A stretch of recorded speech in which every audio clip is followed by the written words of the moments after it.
Grosse actualité chez Peugeot avec le restylage très profond de sa 308 de troisième génération.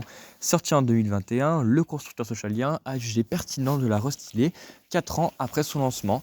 Et les modifications ne sont pas dans la demi-mesure, puisqu'en effet, toute la face avant a été profondément changée, avec notamment cette toute nouvelle calandre, tronc-caisse, qui rappelle furieusement la 408, mais aussi le 3008 et 5008.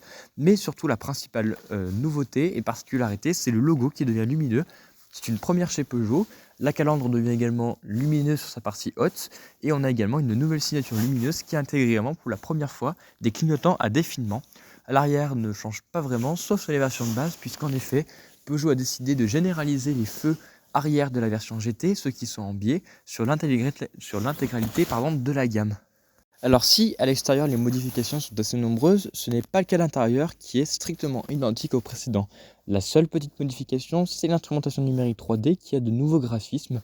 Même moi, j'ai eu un peu de mal à les décerner, ces nouveaux graphismes. Je pense qu'il faut vraiment être propriétaire d'une 308.3 pour se rendre compte des modifications. Pour le reste, on retrouve toujours la même planche de bord, donc un peu massive mais extrêmement bien finie, on est proche du premium. Et on retrouve également le même système multimédia avec son système de raccourci, assez pratique à utiliser.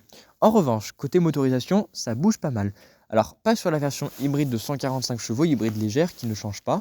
En revanche, on a une nouvelle version hybride rechargeable de 195 chevaux qui permettra de parcourir environ 80 km en tout électrique. Elle est associée à une nouvelle boîte de vitesse à double embrayage à 7 rapports. C'est le même bloc motopropulseur que sur les 3008 ou 5008 par exemple. Et on trouve également une nouvelle version électrique qui développe toujours 156 chevaux, mais qui a de nouvelles batteries qui vont jusqu'à 58 kWh, qui permettra de parcourir environ 450 km.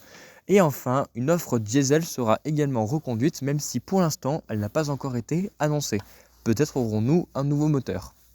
Enfin, il faut préciser également l'arrivée de nouvelles finitions business avec un peu plus d'équipement que les versions d'origine. À voir donc ce que ça vaut après sur la route. Les tarifs s'affichent à votre écran.